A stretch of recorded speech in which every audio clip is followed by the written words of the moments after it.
को गति, झुकाव र बजारको पल-पलको जानकारी, लगानीका अवसर, सम्भावना र जोखिमको बारेमा विशेषज्ञहरूको विश्लेषण, अर्थतन्त्रका हरेक प्रश्न र जिज्ञासाको जवाब अब एउटै स्थानबाट 24 घण्टा business plus television.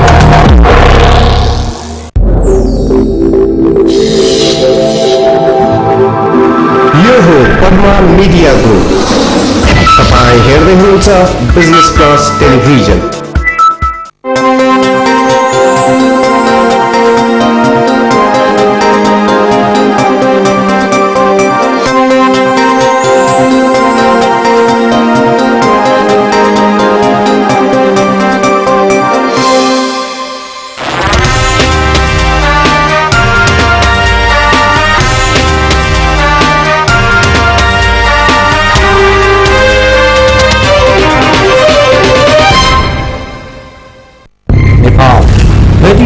Plus foreign relations, knowing them more, appreciating the efforts of ambassadors, plenipotentiaries, envoys, and head of missions. Welcome to their excellencies.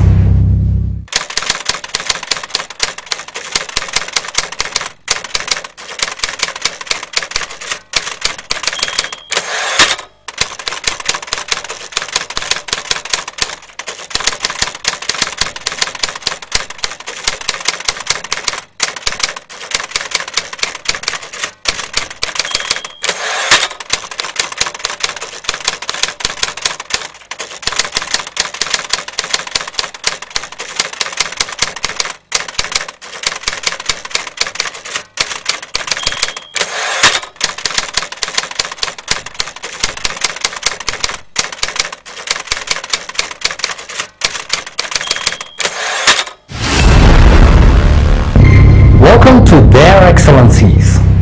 So thank you so much for your time, Your Excellency, and I welcome you to Business Plus Television. To begin with, you have an interesting journey in your diplomatic life, and going to different countries together. And how is a diplomatic life, or how is a life as a diplomat? Well, first of all, thank you so much for inviting me into your program for this conversation.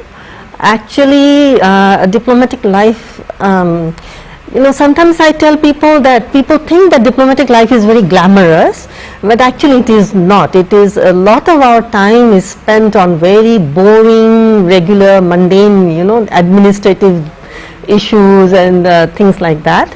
But at the same time, it is also very exciting because you get to go to interesting places, you live in many different kinds of cultures, and you learn about many different cultures and people, so that way it's very exciting. So, Your Excellency, going to different places can be fun if it was not for work.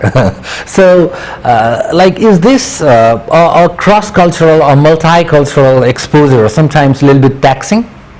If you think it is taxing, then it is difficult for you to perform. So I think personally, it's my view that one should take it very positively, so that you can deliver and you can actually benefit from your experience in living in a different country, because you find yourself living in Europe, the next day you are living somewhere in Asia, another day you are in Africa. So you have to have this capacity to absorb and adapt very quickly, not only yourself but your families also, because you of course move with your family. So for children it becomes a bit of challenging. They move to different schools, systems, education systems. They have to make new kinds of friends. They have to learn different languages. Children, I think, may find it difficult, but for them also it is a very rewarding experience at the end, because then they get to, at a very young age they are getting a global view, and most of our children, I find that they enjoy it. And if you think that no, this is difficult and I'm finding it hard to adjust, in that case it's better that you don't join the foreign service, you take any other job at home and you stay at home. So how is the work-life balance for an ambassador in a foreign country? Well, the ambassador is of course the last stage of your journey in your career. You start at a very low level of a third secretary, and then you get promoted, and finally at the end of your career you become an ambassador. So at different stages it's different, you have different kinds of experience. When we start, our families are young, we have young children, they have challenges of going to school and then coming back home and adjusting, and that's there. By the time we are ambassadors, our children are grown up, so that's not an issue anymore. But at the same time, it's always difficult balancing your career and your family. But you get used to it. But you get used to it. So, Your Excellency, 7 years in Nepal, and quite some time actually. So, how do you sum up your experience in Nepal as a person? As a person, I have had a wonderful time in Nepal, and sometimes it's so similar to Bangladesh that I sometimes forget that I'm living in a foreign country. It's exactly the same. The food is the same, the music and the culture, the language is also very similar. So sometimes it's almost as if I'm at home. And also Bangladesh is only 1 hour away. You fly to Dhaka, it's just 1 hour. So that way I have really enjoyed my time here. So can you narrate one of your most memorable moment in this 7 years? There are so I'm sure there are a lot many, but, so many. But the one that comes to your mind, top of the mind. Well, memorable, I don't know, but one of my most permanent achievements, if you think of it like that, I would say it's in Lumbini. You have the Lumbini Development Trust has allocated land for different countries to build their own monasteries. There's a monastic zone, and Bangladesh, during my tenure, we succeeded in obtaining a plot of land from the Lumbini Development Trust for a Buddhist monastery, Bangladesh Buddhist monastery there. And I think it will be like Lumbini is, it's 2000 years old, and it will be there for the next 2000 years. And I like to think that, what during my tenure we have achieved. Hopefully Bangladesh monastery will be there for the next 2000 years. So it's something permanent that I have helped to secure during my tenure. Of course, we can see Bangladesh even in Lumbini zone now. Exactly. And Bangladesh has a very thriving Buddhist heritage, and I felt it that it's important for us to reflect that. And there is a very strong linkage between Lumbini and Bangladesh, So I thought it was most appropriate that we should have our monastery there, and I think that's one of my most permanent achievements. So what was the local connection? As you said, there was connection with food, connection with music. Do you have plenty of Nepalese friends, or you are still with that diplomatic circle and people on the missions? I have so many friends that I was planning to leave in April because my tenure is over a long time ago. I was planning to leave in April because Pahela Boishakh for Nepal, Nepali New Year is the same as Bangla New Year. It's on 14th April. So I planned that I would finish Pahela Boishakh and then go. But then the lockdown and that happened. But my point is that I have so many friends here that my farewells started from January. So we planned 3 months. It was going to take me 3 months of farewells to say goodbye to all my friends. One thing was remarkable when we were entering the embassy campus, and on the gate there was Nag Puja and there was Nag. So even at the embassy, you have these cultural threads connected with the Nepalese traditions and cultures. We have a lot of similarities, as I said, and do you know that there is a big Nepali community, in Nepali origin Bangladesh community in Bangladesh, and it's about 120,000 people. Oh, wow. Nepali origin Bangladeshis are there. We even have a state minister in the cabinet who is Nepali origin. And the Gorkhas have been included as a special category in it's not a scheduled caste, but as a special category. They have been recognized as a special category under the constitution. So that linkage is very strong.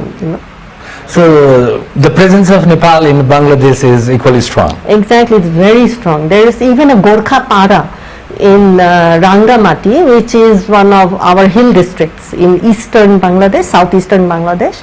So there is a Gorkha Para there also.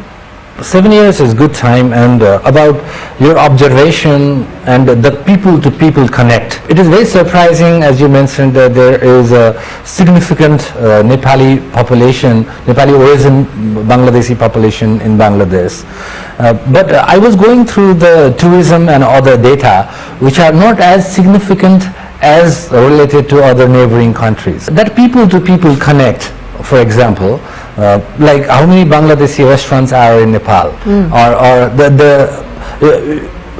the influence of our very friendly nation in Nepal. So what has been or roadblock to it, or the people to people connection, where do you see it can be no more nurtured?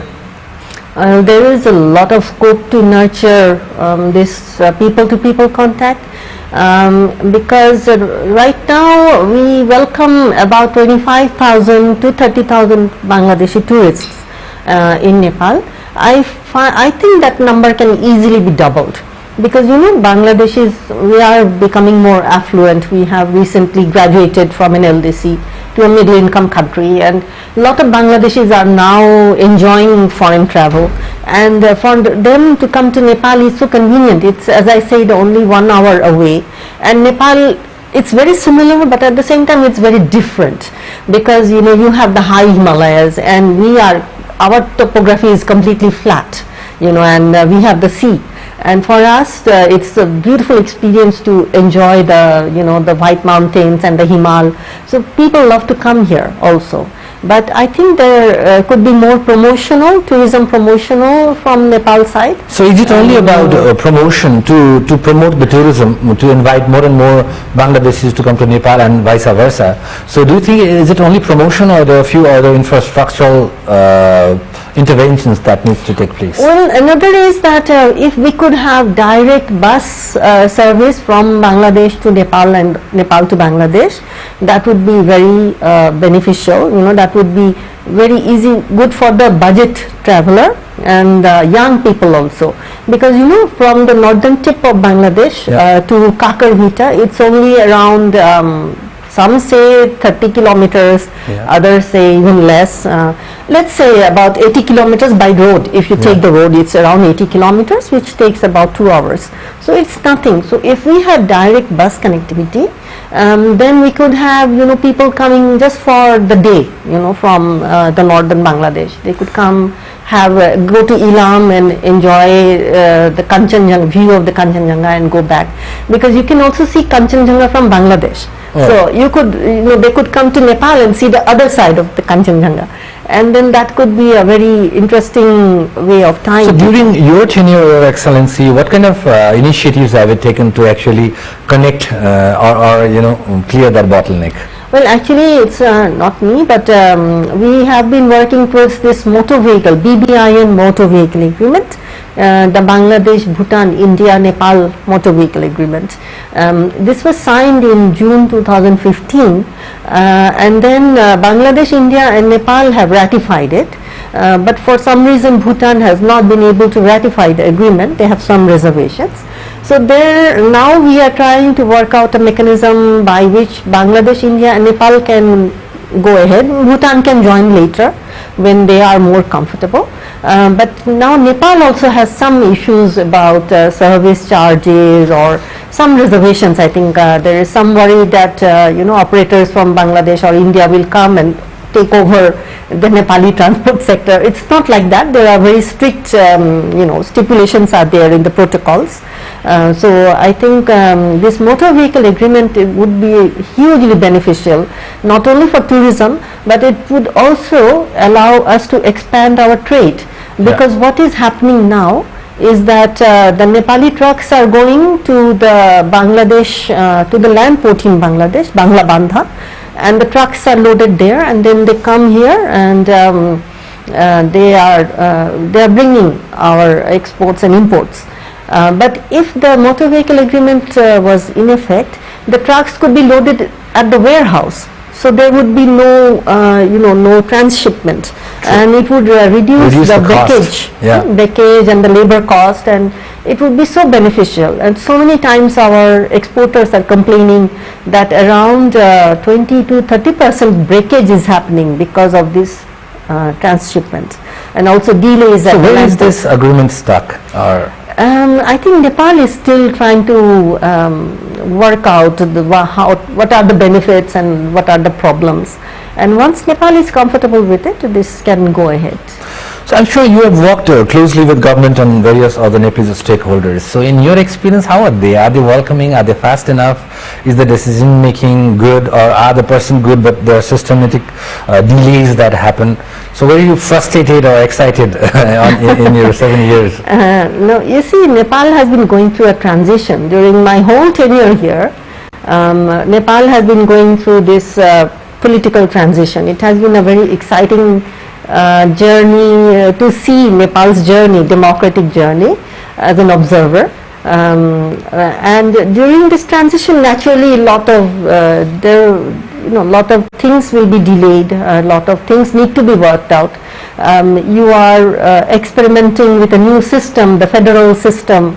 So naturally, you will have less time for some other, other non-priority or futuristic aspects. You need to work out your domestic issues first before you concentrate on external issues. So we are willing to be patient and give time, because eventually I think Bangladesh and Nepal, we are already very close politically. We are very close, but eventually I think the economics will kick in, and we will have a lot of benefits. So what kind of suggestions you would have to the government about their working procedure, or what are the areas you think they need to improve on to make these kind of bilateral issues perform fast when they are rewarding to the nation? Well, it's not up to me to tell your government what to do. It's for your government to work out by themselves how they want to do. We never tell people what to do. That's our that's the way we work in Bangladesh. We don't like people to tell us what to do, and we don't tell others. But I always tell people that because it's an extremely challenging, the global scenario is extremely challenging, and we are constantly preoccupied with new challenges, like this COVID has completely taken us all by surprise. So we need to stay focused, and we need to keep the engagement. We need to have sustained engagement, and of course we will have bigger priorities, bigger neighbors, bigger superpowers and multilateral pressures that will be there. But within all that, there is a lot of room for smaller countries like Bangladesh and Nepal to cooperate, because we have so many similarities, and we have so many areas where we have similar challenges. So we have a lot of scope to cooperate, and I want to constantly remind people of Nepal that yes, while you look outside, there is Bangladesh just 80 kilometers away, and a very good friend is there, so we can expand our cooperation. Seeing holistically, not only from economic point of view, from friendship point of view, from diplomacy, from cultural. So how important is Nepal as a friend of nation to Bangladesh? Nepal is a very important friend of Bangladesh. It was one of the first countries to recognize us in 1972, January 1972. And you see, Bangladesh, right from the beginning, our father of the nation, Bangabandhu Sheikh Mujibur Rahman, when he enunciated our foreign policy right at the beginning, just after our independence, he gave priority to the region. He said that Bangladesh must give priority to all the countries of South Asia, because the region has to develop together. We need to grow together, and it's for us to cooperate together. Otherwise, the other outsiders will come and they will try to take benefit from us. And right from the beginning, he said that our the relationship of the South Asian countries, we must nurture it. because not only for trade or commerce or tourism, but also think of the environment. What is happening in the mountains today will eventually have an impact in Bangladesh, because the river, we have common river systems, we have common geological systems, we have similar ecosystems. And what is happening in the Bay of Bengal, if there's a cyclone in the Bay of Bengal, it comes and rains here. So there is so much relationship, symbiotic relationship between. So, Your Excellency, this is a very interesting point. You mean to say that we are ecologically connected as well, wherein we should not be undermining the ecological impacts which can be nurtured by this friendship? Of course, and it's increasingly more important in this world of this climate change and global warming, it's going to, I think in the future, this will be one of the key areas of cooperation between us. Your Excellency, this in 1978, we had established Joint Economic Commission, and it was signed at finance minister's level. So from 78 to 2020, if we see the trade exchanges between these two countries, they are not very significant. And noticeably, the trade balance between Nepal and Bangladesh, this is the 2016 data, I think the picture has changed a lot. There is a surplus, means Nepal is exporting more and importing less. So does it hint or signal that Bangladesh is not finding Nepal as an economically important partner, or is it that or are there any other things? Because 1978 to 2020, and still insignificant figures, and in my observation, insignificant figures, and the balance. So what would be your comment on this? Well, it's a very interesting question. You see, from 72 to 2016, Bangladesh export to Nepal was constant. We were only exporting around $10 million worth of goods to Nepal, and that was mostly raw jute. It was coming for your jute factories in Biratnagar and Birganj. After around 2014-15, things started to change. Our many other new products have started to come, agro products, electronics, furniture, motorcycles, batteries, so many other kinds of products have been coming, and our exports to Nepal have suddenly jumped from 10 million to around 40-45 million, and our trade balance, the trade is now, Bangladesh is exporting more to Nepal and than Nepal is exporting to Bangladesh. You see, even though it's very insignificant, taking our global figures here, like Nepal imports around $12 billion of goods. Out of that, you are importing only 40 million from Bangladesh. Your trade imbalance is around 11 billion. But with Bangladesh, your trade imbalance is only like 20 million. But even then I found that there is a huge concern in the business community here, and they are very worried, and everywhere I go, people are constantly complaining about this huge trade imbalance between Bangladesh and Nepal. There is this perception that only Bangladesh is exporting to Nepal, and whereas Nepal is not able to export to Bangladesh. There is this perception is there. I think that's mere perception, because we can see Nepal exporting a lot of things like cardamom and lentils and wheat. That's what is written in the second. Exactly, and I also would like to mention here that Bangladesh is very sensitive about this perception. It may be a perception, but Bangladesh is very sensitive about it, and we would like to give Nepal duty-free, quota-free access to our market. Bangladesh is a huge market. It's a population of 170 million people. Out of that, 5 crore, 50 million is middle class. And I always tell the Nepal business community that, it's a huge market and it's right there, so close to you. So please explore the market. Anything you want to export, you can send to Bangladesh. So to facilitate your exports to Bangladesh, we have been offering Nepal this duty-free access to our markets, and in return we are not asking for any duty-free. We are only asking for slight reduction like preferential reduction of some items. So that also we are working out, trying to work out a PTA, a preferential trade agreement, and I hope once that is signed, we are almost very close to achieving it. I hope once we have achieved it, the Nepali exports to Bangladesh will pick up. I have observed, Your Excellency, that Bangladesh is very open when it comes to economic interventions, and there are special economic zones and bonded zones and the kind of business practices that are happening there. And I think it was one of the highest economic growth country in the world. So it was double digit, I guess, in past few years. So that kind of country, and why are you not cascading a little bit of that culture, a little bit of that economic bandwidth to our country, because you are one of our nearest friends? Yes, that is why I always tell your business community that please try to benefit from Bangladesh's economic growth. You know, it's a country that has been growing at more than 8% for the last 3 years, and our aggregate growth in the last decade has been the highest in the world.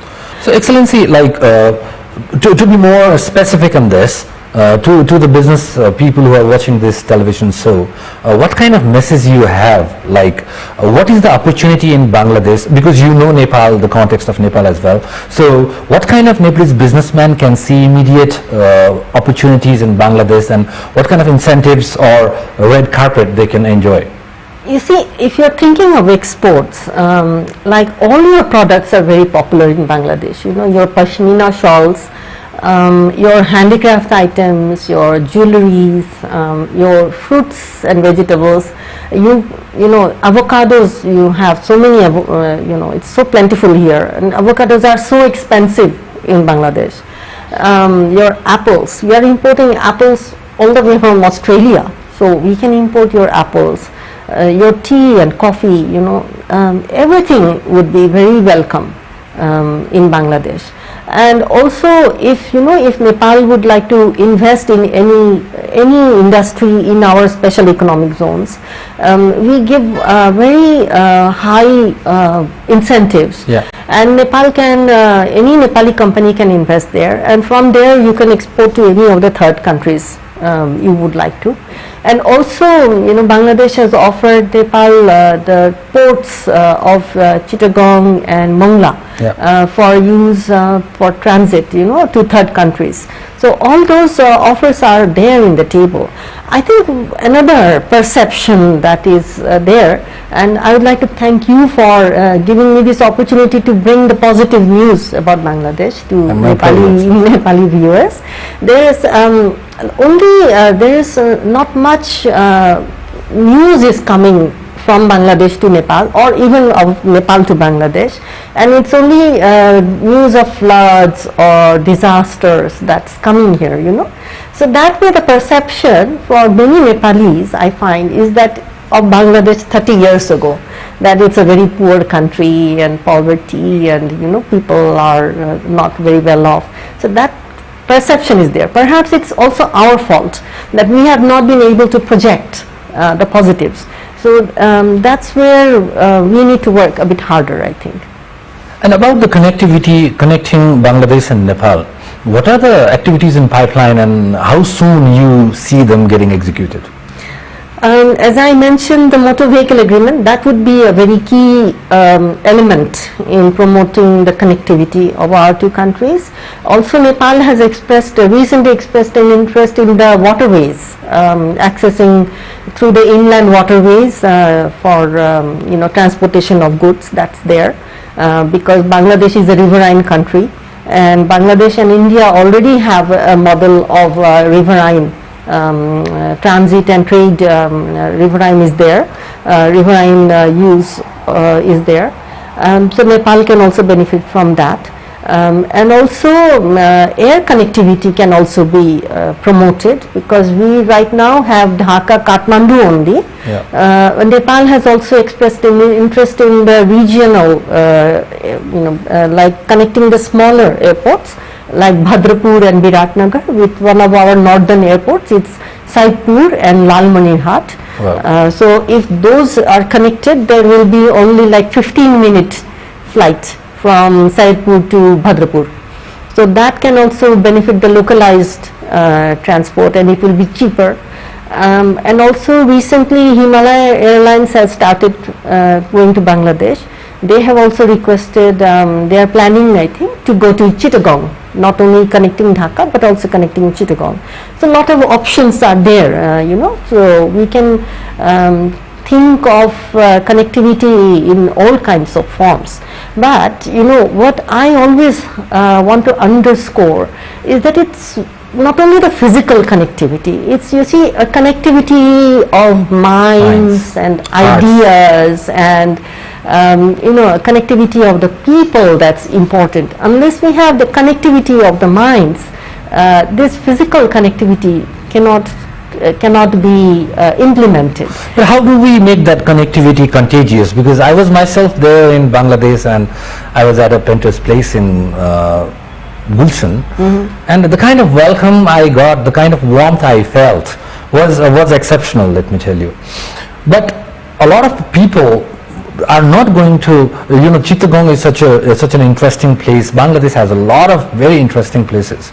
So why have we not considered Bangladesh for a vacation or a family destination or a wedding destination or any kind of other things? Because we have certain families who have their in-laws in Bangladesh. Still, those kind of you know, matrimonial threads are also there.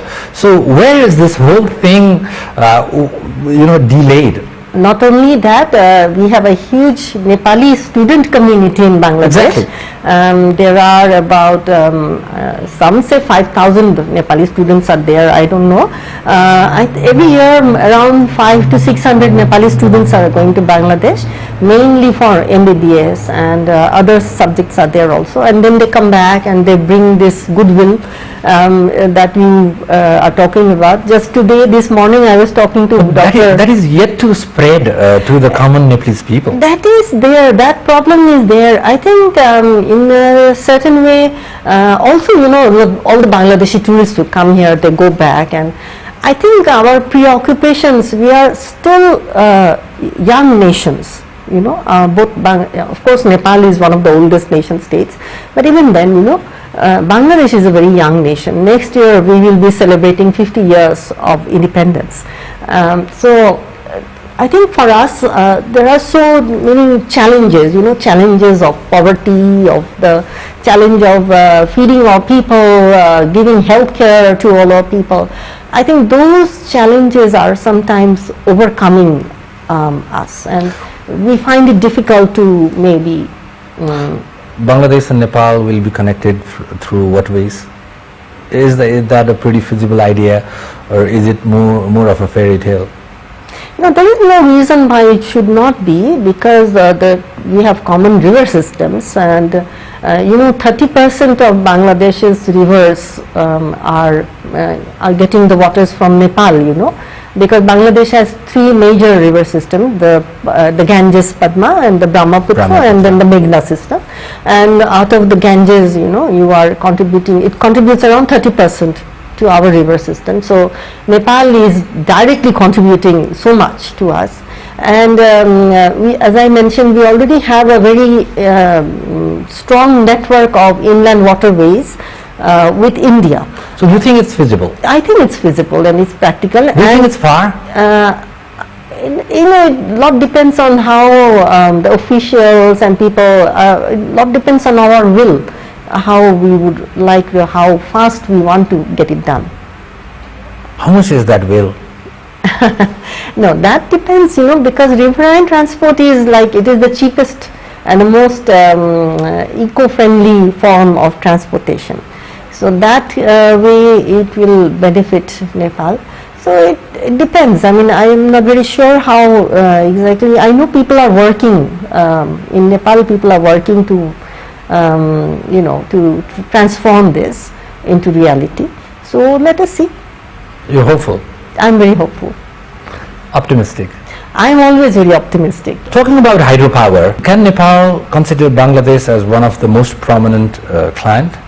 Because a lot of things are happening in these lines. Exactly. Bangladesh is a huge market for Nepal.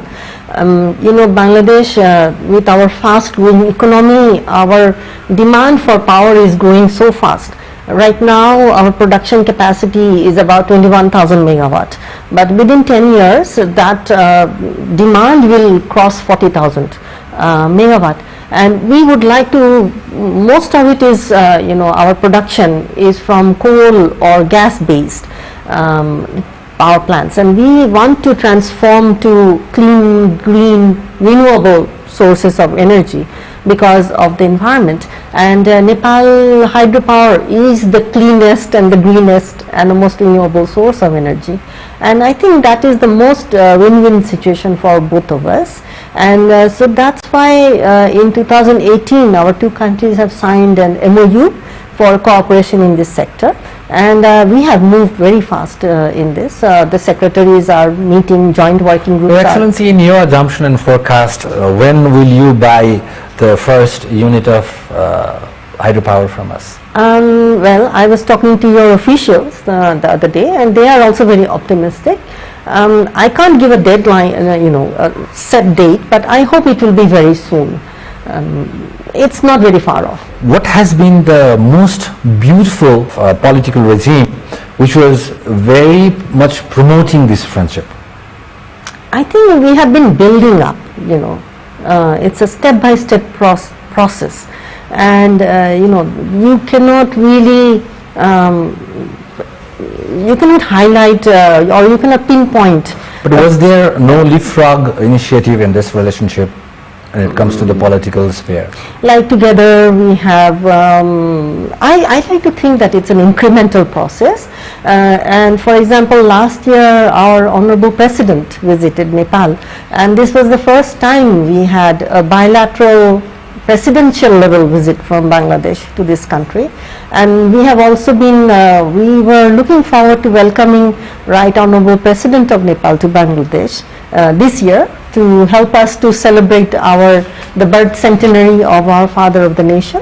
We were expecting her to visit Bangladesh in March, in fact, but that got postponed due to the COVID. But we hope that once the situation is normal, Right Honorable President will be visiting Bangladesh. And these are incremental.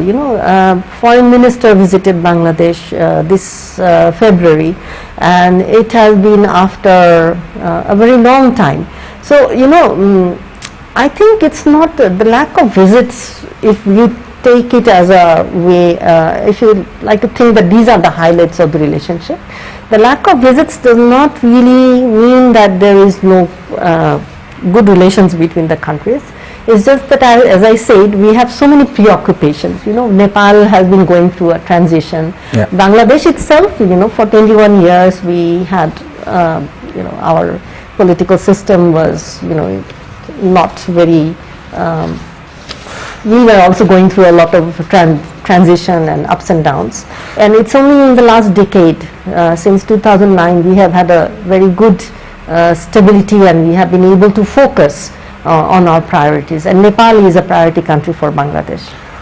Your Excellency, before we move to the regional aspects, so how do we conclude this conversation about the people to people and business to business economic relationship? Where do you actually see the prospects and potential are? Well, when I came here first, 2013, my target was to promote our business community, business people, and our exports. And I had set a target for myself that our bilateral trade would be around $100 million. So I have not been able to achieve that, but it's around $60 million right now. So I'm not too dissatisfied. So it is moving in the right direction. So as long as it is increasing, that's fine. What are the sectors you would like to promote, or where you actually see scope? Well, this hydro is a very critical area, and then I would like to see more tourism, definitely tourism exchange. I would like to see more students going from Nepal to Bangladesh, but here I would like to give a warning that Nepali students who go to Bangladesh, they should be going to the quality education institutions, and for that they need to be, they should consult the embassy before going and selecting a university, because of course, like in any country, there are categories of institutions. True. So they should, before making a final choice, they should at least check with the embassy. So you want them to be careful? I want them to be careful, and I want them not to, because it's a matter of their future. So I would like them to consult the embassy rather than anybody else. So that's there. We would like to see more to students from Nepal to Bangladesh, and I would like to see more exchanges, like more political, more business and business promotion. I would like FNCCI to take a huge delegation to Bangladesh. I would like CNI to take a big delegation to Bangladesh. There should be even the regional chambers. The Biratnagar chamber, they should go and visit the Panchagar chamber. There should be more exchanges, because unless there is exchange of visits, people don't get to know about each other. And also youth exchanges. During my tenure, I have seen a lot of interest among the young people, and the embassy has been able to sponsor a lot of youth exchange, and that's one positive area. So that also I would like to see. Your Excellency, why is there no significant, to the best of my knowledge, investment as FDI from Bangladesh? Interesting that you mentioned, because the other day I was talking to your Secretary Industries, and there is about $1 billion of investment already from Bangladesh in Nepal, and they are employing around 5,800 people in those various investments, but major investment is not there yet. One of the reasons is that there is restriction in Bangladesh on outgoing investments. We are only allowing outgoing investments in the last couple of years, and only in the most exceptional cases, on a case-by-case basis. But Bangladesh has already announced, our minister, State Minister for Energy, has announced that we would like to invest in the energy sector, hydro sector of Nepal, and we are willing to invest more than $1 billion in that area alone. So that that interest is there. So I think in the near future we will be seeing a lot more investment, not only in the hydro but also in food processing, in agro processing, in these areas. Now, going to the regional context, I would like to take advantage of this conversation in knowing and clarifying the Nepal and Bangladesh relations and the influence of other countries. So since you've worked in Delhi and been involved with a lot of activities in SAARC and South Asian initiatives, how do you see the role and influence and the activity of India in our mutual friendship? You see, ultimately it is up to us, Bangladesh and Nepal, to decide exactly how close we want to be. Ideally, first of all, we need to decide whether we are at all interested to cooperate, to work together. If Nepali businessman wants to export to Bangladesh, or if a Bangladeshi tourist wants to come to Nepal. So it is up to us. Nobody is stopping us, And so now coming to the reality, how is it? No, it is there. I mean, that's the main factor. I find there is still not that much of. We still want to see Bangladesh through Indian eyes? No, it's not a matter of looking at Bangladesh through Indian eyes. I think our trigger is still missing. That turning point is still not. We have still not achieved that. For our business communities to realize that yes, there is a huge market for. What is actually holding that turning point?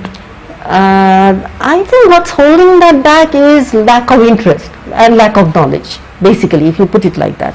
Because I think Nepal still thinks Bangladesh is, like 30 years ago, poor, hungry, prone to natural disasters, cyclones, floods, lot of rioting and all that. So that perception is there in the Nepalese community. And for Bangladeshis, we think that Nepal is a very small market. It's not worth exporting to Nepal, because it will not, it's so small that what will I send here? So that perception is there. So it is up. So what kind of flip picture you want Nepalese to have about Bangladesh? As we mentioned earlier, it's a very fast-growing economy. It's one of the fastest-growing economies of the world. It's a market of 170 million people. It's a market of people whose purchasing capacity is almost $2,000 per year.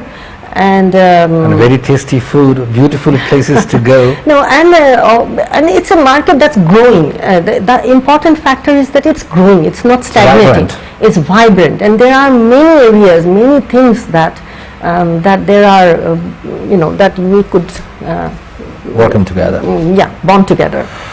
So about the role of India in Nepal Bangladesh relationship, you think our friendship is independent, or India has no role other than contributing role to this? I think that we are all influencing each other.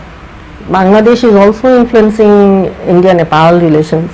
Nepal is influencing Bangladesh-India relations. We are all influencing each other in our own ways. It's a dynamic relationship. Relations between nations are not stagnant. It's multifaceted, and it's constantly evolving. And with India, you see, Bangladesh has excellent relations with India, and I don't think there is any negative influence. We can only have positives.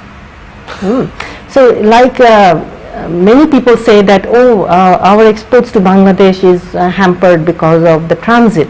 India is not giving us transit, but that is absolutely not correct. That since 1997, in fact, because of the transit agreements that we have signed and that we have worked out, and incrementally we have been implementing, there is absolutely no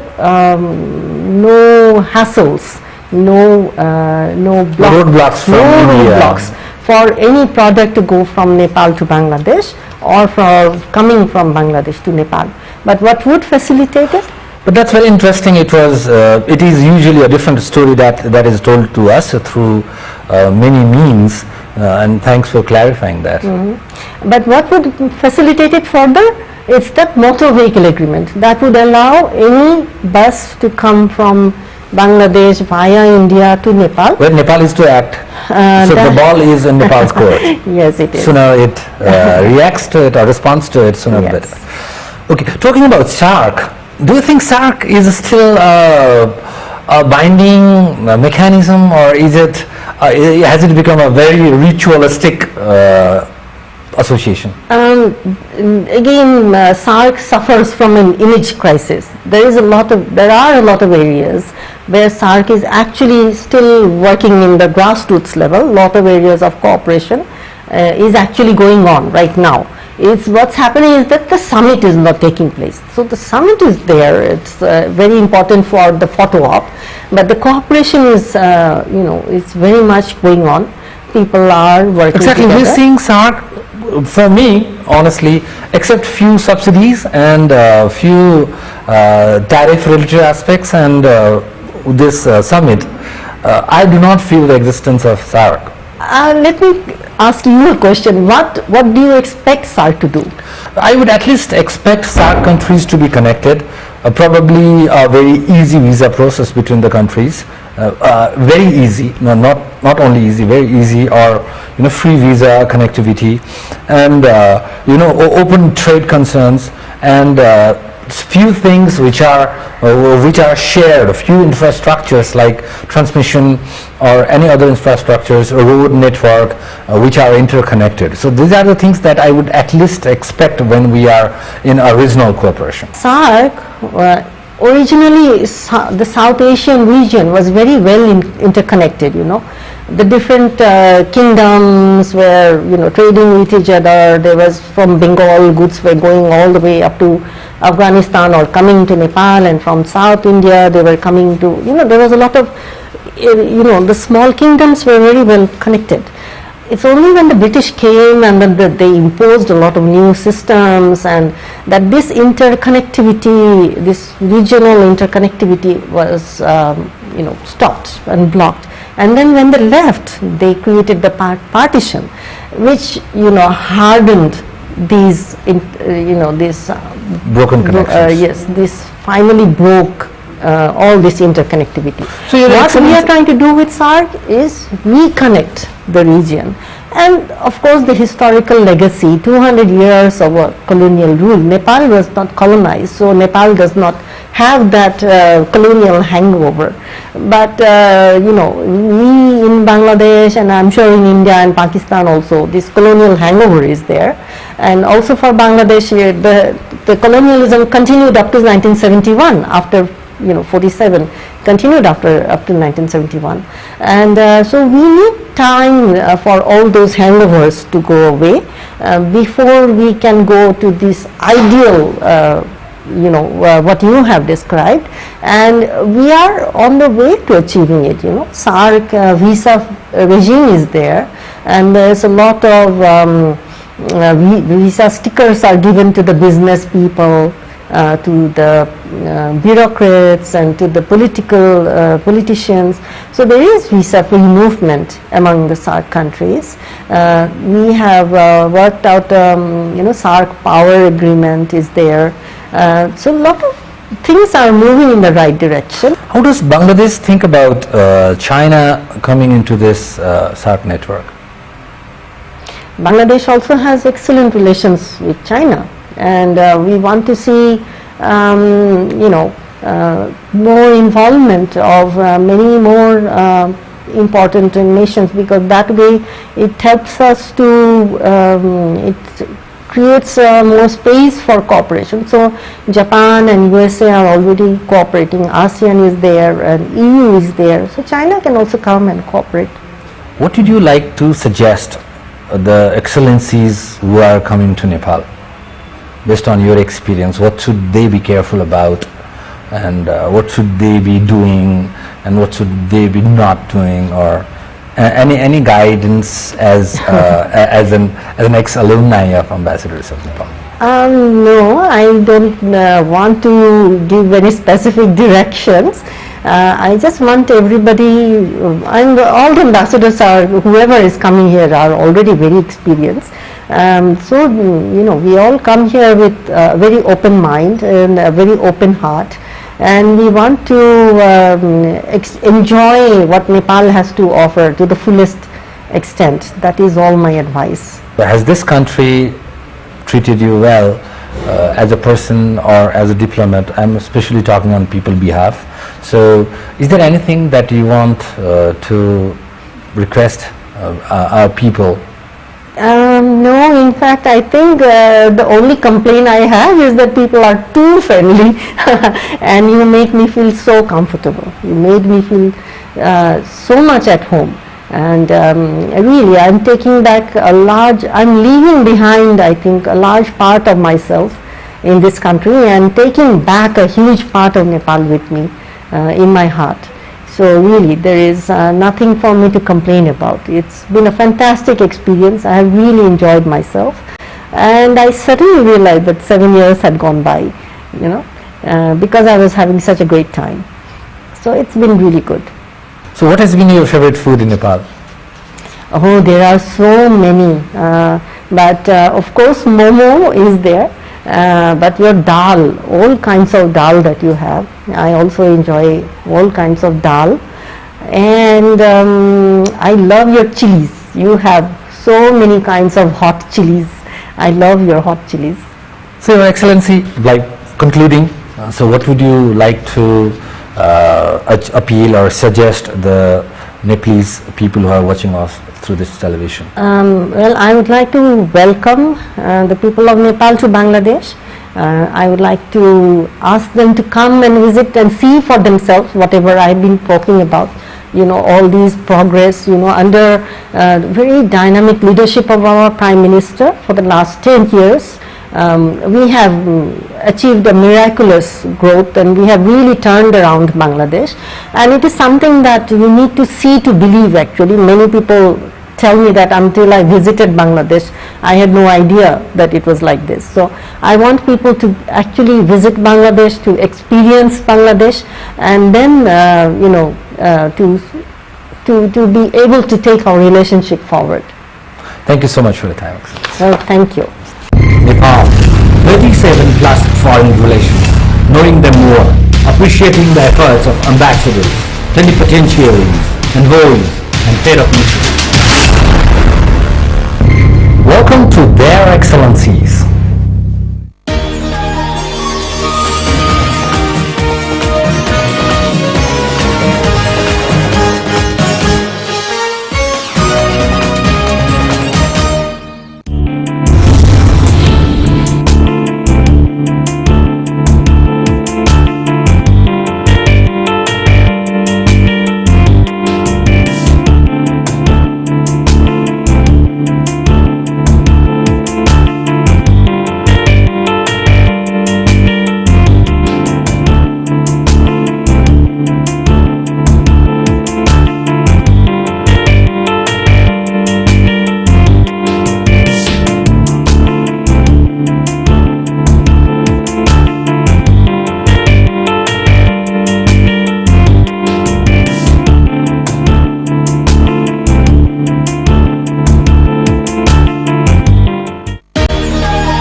विचार, प्रश्न, तर्क, सुझाव जस्तो सुकै प्रकृतिको आवाज।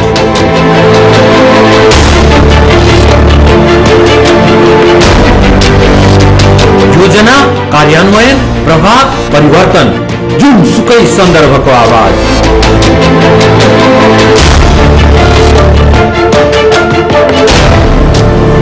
जानकारी, खबरदारी, दबाव, परामर्श जे जस्तो आवश्यकताको आवाज। हरेक नागरिकको आवाज, नेपालको आवाज।